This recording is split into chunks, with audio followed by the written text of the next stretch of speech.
નમસ્કાર, હું મનીષા ઠેસિયા. અમારી યુટ્યુબ ચેનલ ગુજરાત સમુદાયમાં આપનું સ્વાગત છે. ગુજરાતમાં હાલ શ્રમિકોની શું સ્થિતિ છે? ભારતમાં શ્રમિકોની શું સ્થિતિ છે? કારણ કે ભારતના બંધારણમાં શ્રમિકો માટે જે નીતિ નિયમો છે, જે કાયદાની અમલવારી શ્રમિકો માટે થવી જોઈએ તે થાય છે કે નહીં? શ્રમિકોનું આર્થિક, શારીરિક, માનસિક રીતે પણ અત્યારે ઘણી જગ્યાએ શોષણ કરવામાં આવી રહ્યું છે. અને સ્થિતિ શ્રમિકોની અત્યારે એટલા માટે ખરાબ છે કારણ કે નોકરીની કોઈ સેફટી શ્રમિકોની છે નહીં, સામાજિક સુરક્ષા શ્રમિકોને મળતી નથી. આ સિવાય કાયદેસર જે હક અને લાભો તેમને મળવા જોઈએ તે નથી આપવામાં આવતા. જે તે કંપની દ્વારા તો તેમનું શોષણ કરવામાં આવે છે, પરંતુ સરકાર તરફથી પણ જે નીતિ નિયમો છે એ નીતિ નિયમોને નેવે મૂકવામાં આવે છે અને ભ્રષ્ટ અધિકારીઓની મિલીભગતના કારણે ક્યાંક ને ક્યાંક શ્રમિકોનું અત્યારે વધારે શોષણ થઈ રહ્યું છે. એના પર જ આજે આપણે ચર્ચા કરવી છે. ચર્ચા માટે અમારી સાથે જોડાઈ ગયા છે એડવોકેટ ભારત માલી જોડાયા છે, જે 6000 થી વધુ શ્રમિકોના કેસ લડ્યા છે. આપણે સીધી તેમની સાથે વાત કરીશું શ્રમિકોની સ્થિતિને લઈ. આ સાથે મુકેશભાઈ મકવાણા, જે શ્રમિક નેતા છે અને શ્રમિકોના ઘણા બધા આંદોલનમાં તેઓ ઘણા સમયથી કાર્યરત છે. બંનેનું સ્વાગત છે, ભારતભાઈ અને મુકેશભાઈ, આપનું ગુજરાત સમુદાયમાં. હવે સૌથી પહેલા ભારતભાઈ આપને પૂછવા માંગીશ કે શ્રમિકોની હાલની ગુજરાતની સ્થિતિ કે જેને લઈ સૌ કોઈ વાકેફ છે. ઘણી બધી રીતે શ્રમિકોનું હાલ શોષણ કરવામાં આવી રહ્યું છે. પછી લઘુત્તમ વેતનને લઈ શોષણ કરવામાં આવતું હોય, કામના કલાકોને લઈ શોષણ કરવામાં આવતું હોય, કોઈ સામાજિક સુરક્ષા નથી, આર્થિક, માનસિક, શારીરિક રીતે ઘણી રીતે શ્રમિકોનું શોષણ કરવામાં આવે છે. હાલમાં શ્રમિકોની શું સ્થિતિ છે? કારણ કે આપણે તમારા દ્વારા 6000 થી વધારે જ્યારે શ્રમિકોને લઈ કેસ લડવામાં આવ્યા છે, ત્યારે તમને શ્રમિકોની સ્થિતિને લઈ અંદાજો હશે. સૌથી પહેલા આપની શ્રમિકોની સ્થિતિને લઈ પ્રતિક્રિયા આપશો. હાલની જે સ્થિતિ છે શ્રમિકોની એ બહુ જ ખરાબ છે અત્યારે. અને જે અત્યારે વર્તમાન જે સરકાર છે એ શ્રમિકો પર કોઈ પણ રીતે ધ્યાન આપતી જ નથી. આપણે જોવા જઈએ બેઝિક જે નોલેજ હોવું જોઈએ શ્રમિકોને એ પણ નથી. એમના હક માટે એમને કેવી રીતે લડવું જોઈએ એ પણ એમને ખબર નથી. તો આ બધી જે જિમ્મેદારી જે હોય એ સરકારની હોય. સરકારે એમને ગાઈડન્સ આપવું જોઈએ. એવી જુદા જુદા પ્રકારે એમને આ એજ્યુકેશન આપવું જોઈએ. એવા કોઈ એવા પગલા લેવામાં આવતા નથી અત્યારે વર્તમાન જે સરકાર છે એમના લીધે. અને સ્થિતિ તો એટલી ગડબડાઈ છે, એટલી ખરાબ છે, એટલી દર્દનાક છે કે આપણે કહી નથી શકતા. અને જો કેસોનો ભરમાર આપણે જોઈએ અત્યારે આપણે કોઈ પણ લેબર કોર્ટમાં, ગુજરાતની કોઈ પણ લેબર કોર્ટમાં, તો એ પણ બહુ વધારે છે. અને એટલી હદે છે કે અત્યારે શ્રમિકોએ આત્મહત્યા કરવાનો પણ વારો આવી ગયો છે. એવી પણ પરિસ્થિતિ બની રહી છે અત્યારે. બિલકુલ, એટલે આપના મતે શ્રમિકોની પરિસ્થિતિ તો ખરાબ છે અને જે રાજ્ય સરકારના કારણે ખરાબ હોવાનું પણ આપનું જણાવવાનું છે. કારણ કે ક્યાંક ને ક્યાંક જે સરકાર હસ્તક જે થવું જોઈએ નથી થતું અને જેના કારણે શ્રમિકોનું શોષણ થઈ રહ્યું છે. મુકેશભાઈ, આપ શ્રમિક નેતા તરીકે કાર્યરત છો. ઘણા બધા આંદોલનમાં આપની હાજરી સૂચક હોય છે. ઘણા સમયથી આપ શ્રમિકોના મુદ્દાઓ માટે લડી રહ્યા છો, એમના પ્રશ્નો માટે લડી રહ્યા છો. આપના મતે હાલ શ્રમિકોની સ્થિતિ શું છે? તો અત્યારે હાલની વર્તમાન સ્થિતિની વાત કરું કે પહેલેથી ને શ્રમિકોની સ્થિતિ તો હંમેશા ખરાબ જ રહી છે, બહુ દમનીય રહી છે.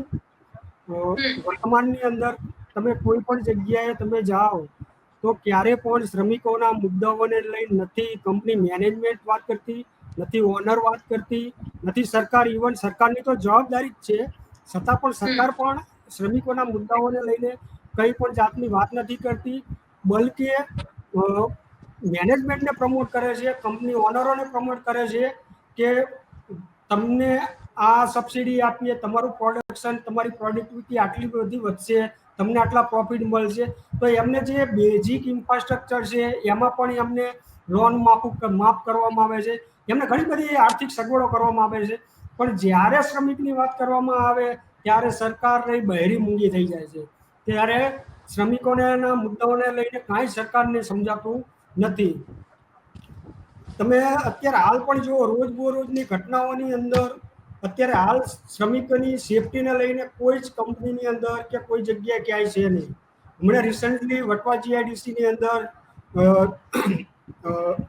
કેમિકલ કંપનીની અંદર એક બ્લાસ્ટ થયો, એમાં 2 લોકો બહુ ગંભીર રીતે દજાઈ ગયા.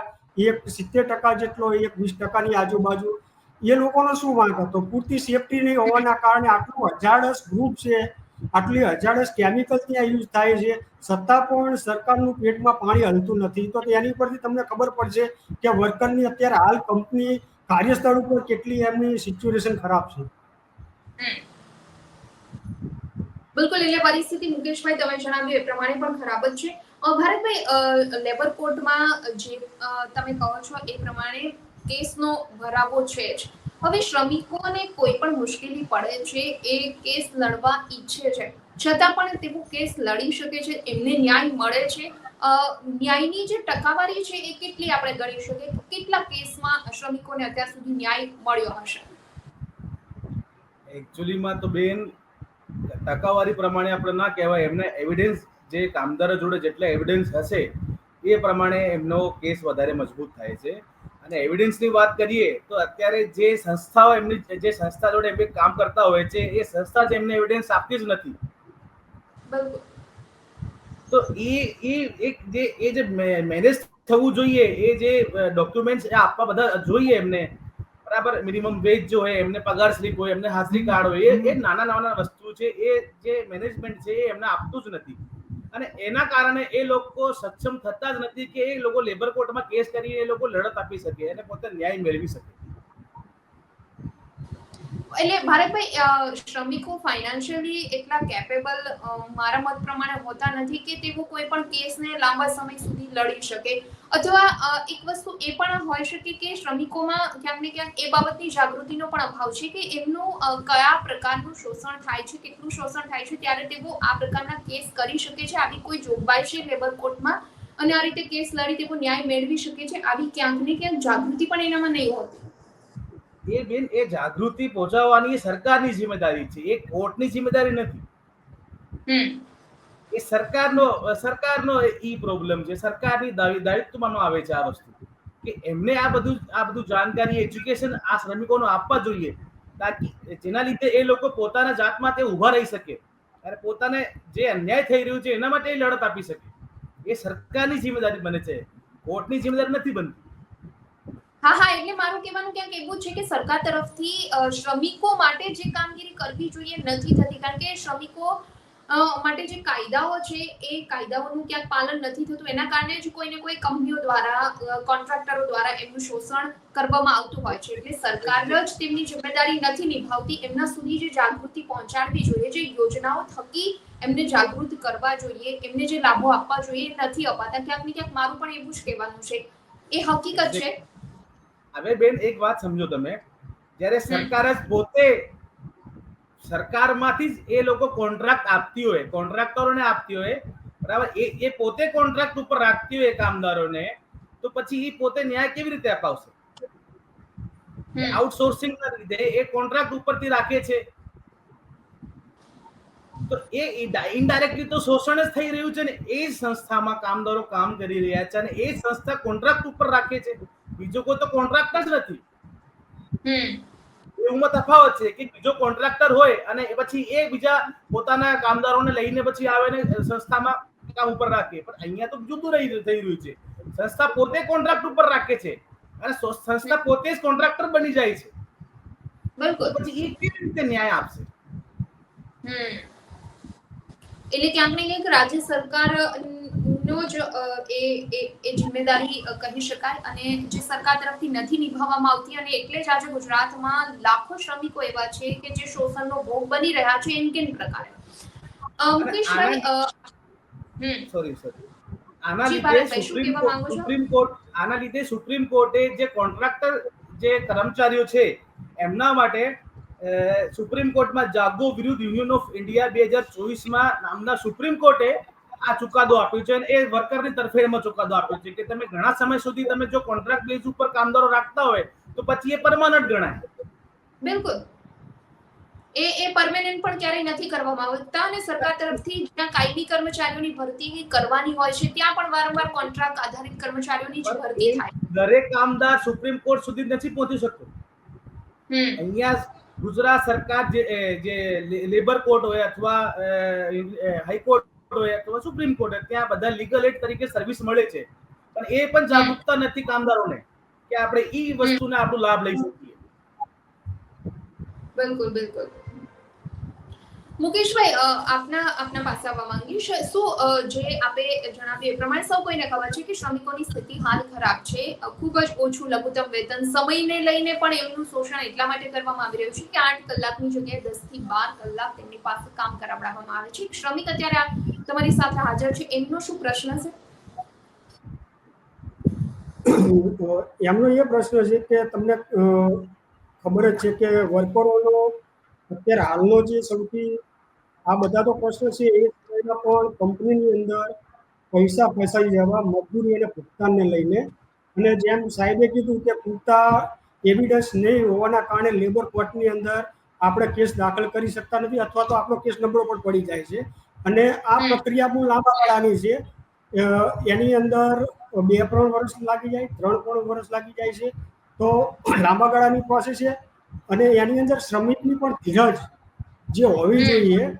કેસ આપણે દાખલ કર્યો છે તો મને ભવિષ્યની અંદર મને પૂરતું પેમેન્ટ મળશે, એની જે ધીરજ છે એ પણ ક્યાંક ને ક્યાંક ખૂટી જાય છે. તો શ્રમિક પણ ત્યારે પણ હતાશ થાય છે. અને આજે મારી સાથે જે વર્કર જે છે એ વટવા જીઆઈડીસીની અંદર કામ કરે છે, અને છેલ્લા 1 વર્ષથી એ લોકોને પેમેન્ટ પણ આપ્યું નથી. અને આજે એમની સાથે મારઝૂડ થઈ છે, ઇવન ઘાતક હથિયાર શરીર વડે પણ એમને હુમલો કર્યો છે. તો તમે તમારું થોડુંક 1-2 मिनट में आप बताओ कि आपके साथ हुआ है। रविवार के दिन दोपहर में पैसा लेने के लिए गया था, बोले थे तो फोन करके फोन किया, नहीं उठा गया तो बोला फोन नहीं उठाए आप क्यों? बोला तब सिस्टर गर्म हो गई, बोले क्या करो, मोबाइल लेकिन वो चला आया गेट के बाहर, कंपनी खाली बाहर ही आया। बोला पैसा दो, उसका मोबाइल है तो शरीर से पैर में मार दिया। तो टाइम ही आता उठाने के लिए ना, उसी से मार के फिर पैसा दिए लेकिन मार के दिए। બિલકુલ. એટલે સીધી જ રીતે तो कहने का मतलब पैसे भी हाँ, सीधी હા મુકેશભાઈ, મારછૂડ કરીને પૈસા આપ્યા. હા. એક તો વર્ષ સુધી વર્કરનું તેમને એ કેવું છે કે પૈસા हाँ आज हमारे હા साथ किसी और साथ दूसरा में मैं बोले जो साथ किए थे दूसरा में हूँ। આની પહેલા પણ બીજા વર્કર સાથે આ ઘટના થઈ ગઈ. જી મુકેશભાઈ. તો કે આવી ઘટના બની હતી, એક વર્કરને મારઝૂડ કરી, ત્યારબાદ પછી આ જ વસ્તુ મારી સાથે પણ બની. મારઝૂડ કરીને પૈસા આપ્યા.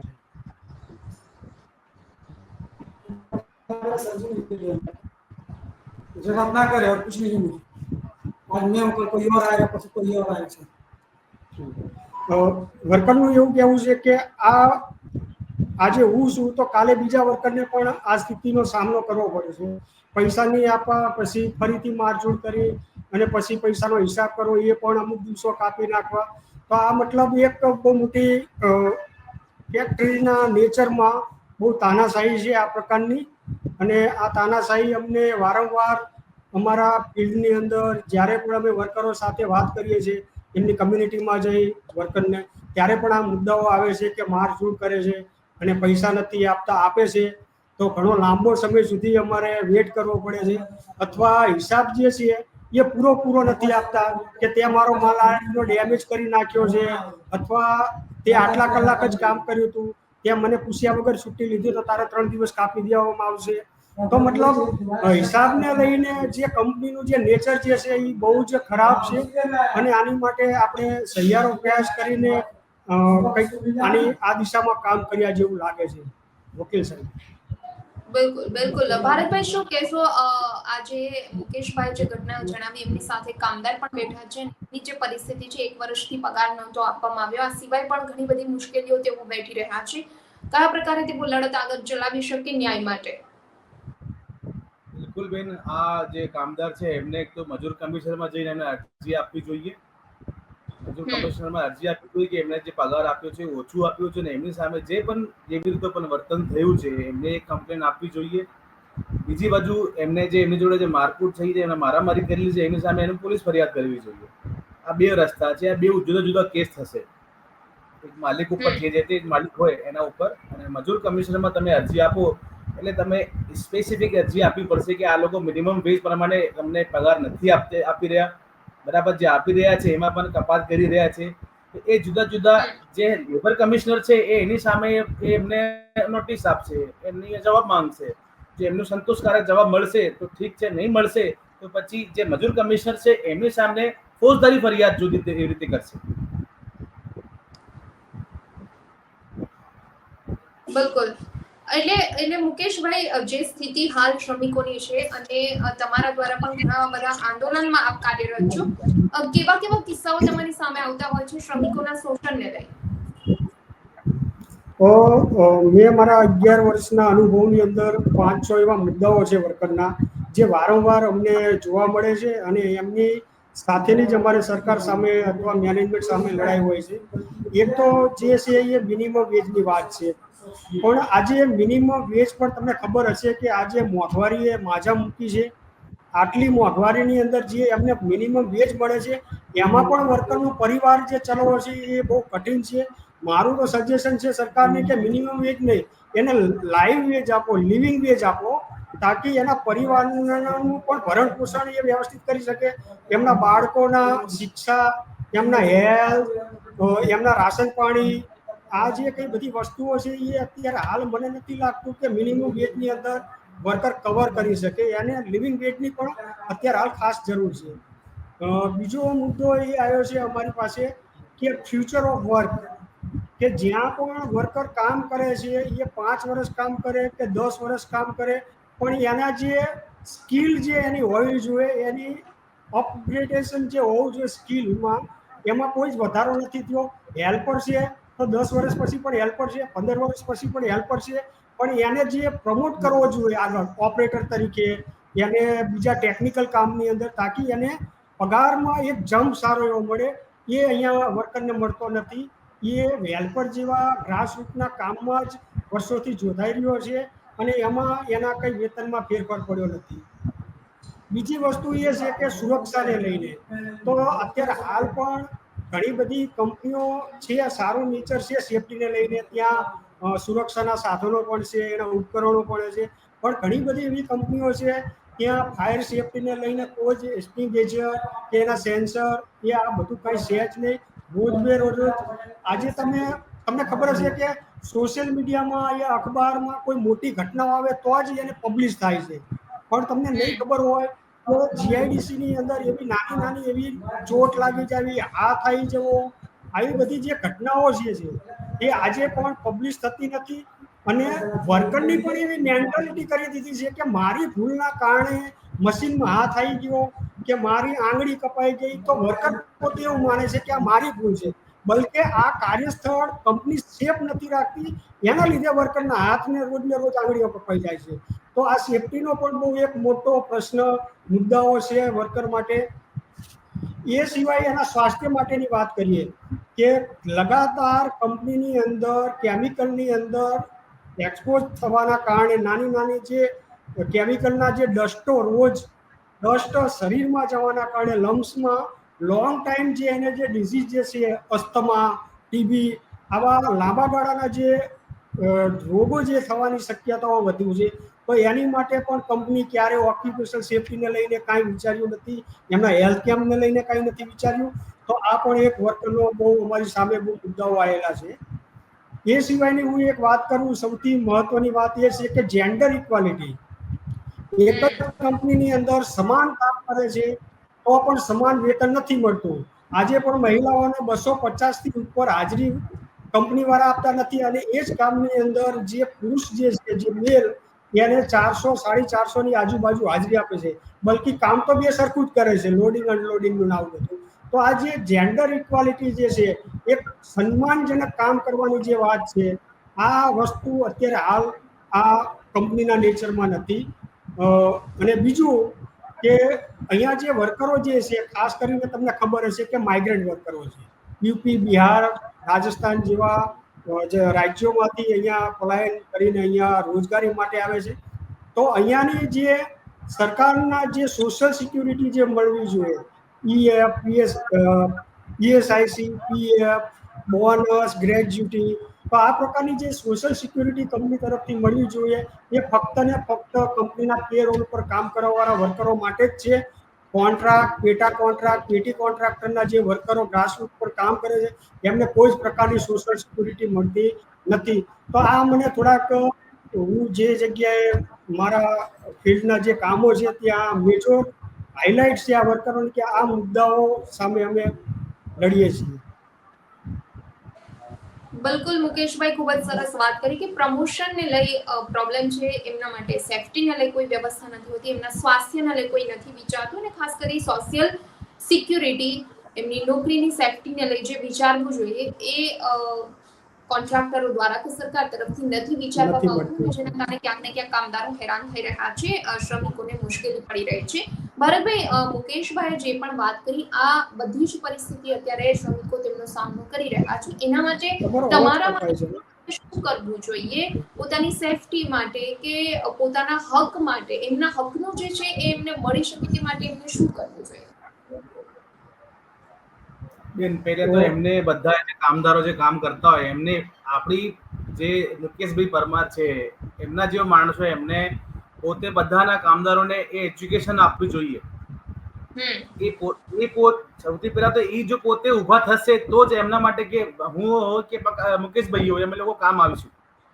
જો એમને જ ના ખબર હોય પોતાનો હક તો પછી અમે લોકો કેવી રીતે એમને કામ આવીશું? પેલી વસ્તુ આ છે. અને બીજી વસ્તુ, જો એમને ખબર પડશે તો આ લોકો અમારા જોડે આવશે તો અમે 100% એમને અમારે જે એમને અમારું જો કર્તવ્ય થશે, જે અમારું એમને એમના માટે જે લડત આપવાની હોય એમને 100% આપીશું. બીજી વસ્તુ, અત્યારે હું મુકેશભાઈ જે અત્યારે કહી રહ્યા છે એમને હું એક વસ્તુ એડ કરી રહ્યો છું કે અત્યારે આ લોકો જે કંપની જે અત્યારે જે છે એ કંપની બહુ સ્માર્ટ થઈ ગઈ છે. કંપની એ પોતે સપોઝ આપણે ગ્રેજ્યુટીની પીએફની વાત કરીએ અત્યારે, તો એ જે ગ્રેજ્યુટી જે છે એ નોર્મલી વર્કરને 4.5 વર્ષ સુધી આ લોકો રાખે છે. પછી 4.5 વર્ષ થાય એટલે પછી એમને ક્યાં તો કાઢી મૂકે છે અથવા એમની જે સિસ્ટમ કન્સર્ન જે કંપની હોય એમના એ લોકો મોકલી દે છે, જેના લીધે એમની ગ્રેજ્યુટી જે 5 વર્ષ થાય છે એ બચી જાય. A at the that time જ્યારે એ જે સિસ્ટર કન્સર્નમાં અથવા ટ્રાન્સફર કરતા હોય એ જે ટાઈમે જો કામદાર જાગી જાય અને એ ટાઈમે જો અમારે જો આવી જાય તો અમે લોકો આ વસ્તુ એમને અપાઈ શકીએ. બિલકુલ. પર સૌથી પહેલા કામદારને જ જાગૃત થવું પડશે. આ એક મોટી સમસ્યા છે. એના સિવાય મુકેશભાઈ કામ નહીં આવે કે હું કામ નહીં આવું કે સુપ્રીમ કોર્ટ કામ નહીં આવે કે કોઈ પણ કામ નહીં આવે. એમને વસ્તુ છે એમને જ જાગૃત થવું પડશે, એમને જ બધું આ એજ્યુકેશન લેવું પડશે. અને મુકેશભાઈ હોય અથવા મારા જેવા માણસ હોય એમને એજ્યુકેશન આપવા તૈયાર જ છે, એવું પણ નથી તૈયાર નથી. બિલકુલ બિલકુલ ભારતભાઈ, તમે જે વાત કરી એ પ્રમાણે કે શ્રમિકોએ ખુદ એમની લડાઈ લડવી પડે અથવા તો એમના માટે એમને જાગૃત થવું પડે કે એમને કેટલા હક મળે છે અને એમના માટે કયા કયા નીતિ નિયમો છે એ એમના વિશે એમને જાણકારી હશે તો એમને ક્યાંક ને ક્યાંક ખબર પડશે કે કેટલી હદ સુધી તેમનું શોષણ થઈ રહ્યું છે. આ સિવાય ભારતભાઈ, તમને લાગે છે કે જે આંતરરાષ્ટ્રીય શ્રમ સંગઠન તરફથી શ્રમિકોને શું મળવું જોઈએ, આ સિવાય રાજ્ય સરકાર અને જે કોન્ટ્રાક્ટરો છે એ શ્રમિકોને શું આપી શકે તે માટેના કેટલાક નીતિ નિયમો છે અને જે ભારતીય બંધારણે કે ભારતીય શ્રમ કાયદા વિભાગે પણ સ્વીકાર્યા છે એ પ્રમાણે એમને નથી મળતું અને એ પ્રમાણે એમનું શોષણ થઈ રહ્યું છે, જે બંધારણમાં પણ અમુક વસ્તુની જોગવાઈ છે અને છતાં પણ ક્યાંક ને ક્યાંક કોન્ટ્રાક્ટરો આ વસ્તુનું વારંવાર ઉલ્લંઘન કરતા હોય અને શ્રમિકોનું શોષણ કરતા હોય એવું લાગે છે? 100% બેન, સાચી વાત છે. અત્યારે અમારી એક ભાષામાં કહેવાય, અમારી વકાલતની ભાષા કહેવાય લૂપ હોલ કહેવાય. લૂપ હોલ, દરેક કાયદામાં એક લૂપ હોલ હોય છે અને આ જે કોન્ટ્રાક્ટર હોય અથવા કોઈ પણ હોય આ એમના લૂપ હોલનો ફાયદો 100% ઉપાડે છે. એ વાત સાચી છે. અને ઇન્ટરનેશનલ જે છે લેબર લો છે એ પણ, અને દરેક આપણા જે રાજ્યમાં જે પણ લેબર લો છે અત્યારે બધા બદલાઈ ગયા છે. જે જૂના હતા એ અત્યારે નથી અને અત્યારે નવા 3 લેબર લોઝ આવી રહ્યા છે. આ આપણી કન્ટ્રીના જે મોટા જે યુનિયનો છે અત્યારે લડત આપી રહ્યા છે, જેના લીધે અત્યારે અટકાઈ ગયું છે. નકા ક્યારના આ 3 જે લેબર લો છે નવા એ ક્યારના આવી ગયા હોત અને એ શ્રમિકો માટે બહુ ઘાતક છે. બિલકુલ. બિલકુલ સાચી વાત છે મુકેશભાઈ. ઘણા સમયથી આપના દ્વારા આવા શ્રમિકોની લડત લડી અને તેમને સપોર્ટ કરવામાં આવી રહ્યો છે. કયા પ્રકારે તમે એમની જે પ્રશ્નો છે, એમના મુશ્કેલી છે એ સાંભળી અને તેનું સોલ્યુશન લાવવાની કોશિશ કઈ રીતે તમે કરો છો? ઘણા બધા શ્રમિકો જે આ ડિબેટ જોતા હોય છે, ને ખુદને ખ્યાલ આવે કે અમને કેવી મુશ્કેલી પડી, તો આવા કોઈ સંગઠનો કામ કરે છે, આવા કોઈ વ્યક્તિ છે કે જેમના સુધી અમે પહોંચી અને આવા કામ કરી શકીએ.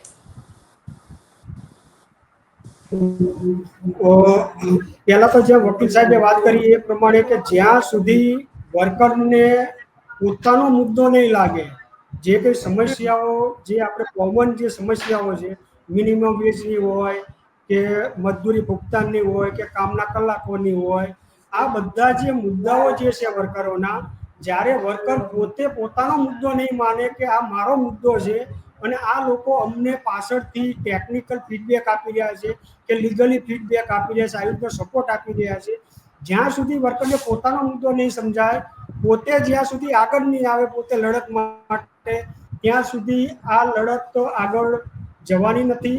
કારણ કે મેનેજમેન્ટ છે કે કંપની કે સરકાર એ જ વિચારી રહી છે કે વર્કરો સંગઠિત ના થવા જોઈએ. જ્યારે વર્કરો જો સંગઠિત થઈ જશે, એક વખત ચિંગારી વાગી જશે કે લાગી જશે, ત્યારે જ આ જે બધા મુદ્દાઓ છે, આ જે વર્કરો ઉપર થતા જે કઈ સમસ્યાઓ છે એ બધાનું સમાધાન થશે. એ સિવાય અમે એમના કમ્યુનિટીમાં જઈને ઘણા બધા લોકોને તૈયાર કરી, ભાઈ આપણે કંપની સામે ધરણા કરીએ, પ્રદર્શન કરીએ, બધું જ કરીએ, પણ ત્યારે પણ ઘણી વર્કરોની પણ મર્યાદાઓ હોય છે. જેમ કે એની કંપનીની અંદર આપણે ધરણા પ્રદર્શન કે મેનેજમેન્ટની વિરુદ્ધમાં જ્યારે વર્કર બોલવા જાય છે, ત્યારે મેનેજમેન્ટ એને નોકરીમાંથી છટણી કરી દે છે કે ભાઈ આને તારો હિસાબ પતાય, તું કાલથી નોકરી ના આપતો.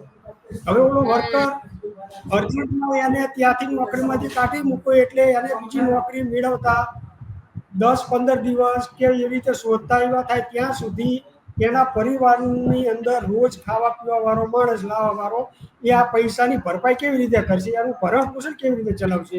તો ક્યાંક ને ક્યાંક વર્કરને પણ ડર છે. ખાસ કરીને માઇગ્રન્ટ જે વર્કરો જે અહીંયા રોજગાર માટે આવી રહ્યા છે, બરાબર, એનો તો મુખ્ય ફર્સ્ટ પ્રાયોરિટી એ જ છે કે ક્યાંથી હું રોજગાર કમાવું અને મારા પરિવારનું ભરણ પોષણ કરું. એની માટે એને અમે પૂછીએ કે ભાઈ લાલ દરવાજા ક્યાં આવ્યું, તો એને ખબર જ નથી. અહીંયા જીઆઈડીસીની અંદર જે કામ કરે છે વર્કર, એને ખબર જ નથી કે નામ સાંભળ્યું છે, લોકેશન મેં નથી જોયું. કહેવાનો મતલબ એ છે કે સવારે ટીપી લઈને ભાગી જાય એ વર્કર, સવારે અંધારામાં જાય ને સાંજે અંધારામાં આવે છે.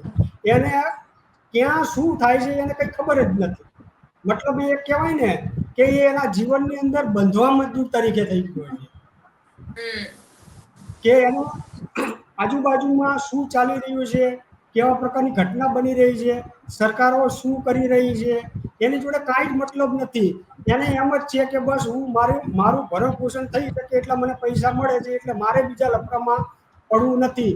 પણ જ્યારે એ વર્કર ઉપર જ ક્યારે દમન થાય છે, ત્યારે વર્કરનો જ મુદ્દો આવે છે, ત્યારે એ વાત અમારા સુધી બધી આવતી હોય છે કે અમારી સાથે કંપનીમાં આવી રીતે માથાકૂટ થઈ છે, કે આવી રીતે મારઝૂડ થઈ છે, આવી રીતે પૈસા નથી આપતા, મારો આવી રીતે હાથ આવી ગયો છે, તો હવે અમે શું કરીએ? ત્યારે પછી અમે મેનેજમેન્ટ સાથે મળીને એડવોકેસીનું કામ જેમ કે સાહેબ કરે છે એવી રીતે લેબર કોર્ટમાં કેસને લઈ જવા, આ બધી પ્રક્રિયાઓ કરતા હોઈએ છીએ. બાકી જ્યાં સુધી વર્કરો સંગઠિત નહીં થાય અને પોતે પોતાનો મુદ્દો નહીં માને, બરાબર, ત્યાં સુધી વર્કરની આ જ હાલત રહેશે. આમાં કોઈ જ ફરક પડવાનો મને નથી લાગતો.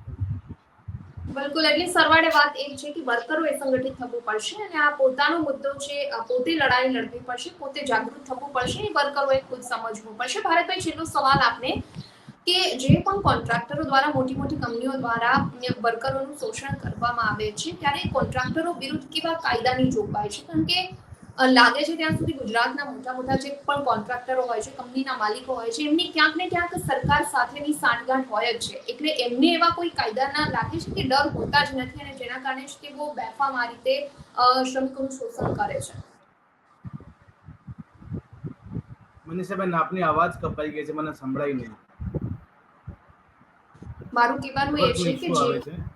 મોટા કોન્ટ્રાક્ટરો છે કે જેમના દ્વારા શ્રમિકોનું શોષણ કરવામાં આવે છે એમના વિરુદ્ધ કેવી કાયદાની જોગવાઈ છે, આવા કોન્ટ્રાક્ટરો હોય કે કંપનીના માલિકો હોય? કારણ કે મને લાગે છે ત્યાં સુધી આવા મોટા માલિકો કે કોન્ટ્રાક્ટરો જે છે એમની રાજ્ય સરકાર સાથે ક્યાંક ને ક્યાંક સાંઠગાંઠ હોય જ છે, એમના લાગતા વળગતા એમના મળતિયાઓ જ આ કોન્ટ્રાક્ટરો હોય છે, એટલે એમને કોઈ એવો કાયદાનો ડર હોતો જ નથી અને જેના કારણે તેઓ બેફામ શ્રમિકોનું શોષણ કરતા હોય છે. સાચી વાત છે બેન, એમનો કોઈ જ ડર નથી હોતું અને કાયદા પ્રમાણે જોવા જઈએ તો એમની સામે ફોજદારી કેસ પણ દાખલ થાય છે જો એ કોન્ટ્રાક્ટ જે એક્ટ છે એ પ્રમાણે એમનો એ જો દુરુપયોગ કરે છે એમના 100% એમની સામે ફોજદારી રાહ એમને પગલાં લેવા પણ આવે છે. પણ તમારે એ ફોજદારી કેસ કરવા માટે એમની સામે કરવા માટે મજૂર કમિશનરમાં એમની સામે ફરિયાદ આપવી પડે, ત્યારે જ એ બધું લાગુ થાય. બિલકુલ ભરતભાઈ, મુકેશભાઈ, આપનો ખૂબ આભાર અમારી સાથે ચર્ચામાં જોડાયા, આપનો કિંમતી સમય આપી. તો ગુજરાતમાં જે પણ શ્રમિકોની સમસ્યા છે તેને લઈ મુકેશભાઈ જેવા લોકો કે એવા સંગઠનો કાર્યરત છે, એમના માટે કામ કરે છે, એમના માટે લડત તો ચલાવે છે. આ સિવાય ભારતભાઈએ જણાવ્યું એ પ્રમાણે કાયદામાં ઘણી જોગવાઈ છે, લેબર કોર્ટમાં તેઓ કેસ કરી આગળ તેમના ન્યાય માટે લડત લડાવી શકે છે, પરંતુ સરવાળે આ બધું જ કરવા માટે શ્રમિકોએ ખુદ જાગૃત થવું પડશે, ખુદ પોતાના હક માટે લડવું પડશે. એમને ખુદને એટલી જાણ હોવી જોઈએ કે તેમનું કઈ રીતે શોષણ થઈ રહ્યું છે, એ ખૂબ લઘુત્તમ વેતનને લઈ શોષણ હોય, કામના કલાકોને લઈ શોષણ હોય, અન્ય માનસિક રીતે ટોર્ચર કરવામાં આવતું હોય કે પછી અન્ય રીતે શોષણ હોય, આ બધા શોષણ માટે જો એમને હક એમના અધિકારો મેળવવા હશે, ન્યાય મેળવવા હશે, તો એમની લડત એમને ખુદ લડવી પડશે, એમને આગળ આપવું પડશે અને સંગઠિત થવું પડશે. તો જે પણ સંગઠનો, જે પણ લોકો કાર્યરત છે, જે કાયદામાં જોગવાયો છે એ પ્રમાણે તેમને ન્યાય મળી શકશે. ચર્ચામાં અત્યારે બસ આટલું જ. આવતીકાલે કોઈ નવા ટોપિક પર ચર્ચા કરીશું, પરંતુ જો આપનો પણ કોઈ મુદ્દો હોય કે એવા કોઈ પ્રશ્ન હોય, એવી કોઈ સમસ્યા હોય કે જેને લઈ આપ અમારી સાથે ચર્ચામાં જોડાવા ઈચ્છતા હોય તો સ્ક્રીન પર અમે જો વોટ્સએપ નંબર આપી રહ્યા છું તેના પર તમે અમારો સંપર્ક કરી શકો છો. આવતીકાલે કોઈ નવા ટોપિક પર ચર્ચા કરીશું, પરંતુ જો આજની આ ડિબેટ તમને પસંદ આવી હોય તો વિડીયો લાઈક એન્ડ શેર કરવાનું ભૂલશો નહીં અને ખાસ અમારી ચેનલ ગુજરાત સમુદાયને આપ સબસ્ક્રાઇબ કરી દેશો. નમસ્કાર. વિડીયો પસંદ આવ્યો હોય તો લાઈક એન્ડ શેર કરવાનું ભૂલશો નહીં અને ખાસ અમારી ચેનલ ગુજરાત સમુદાયને આપ સબસ્ક્રાઇબ કરી લેશો. આવતીકાલે કોઈ નવા ટોપિક પર ચર્ચા કરીશું.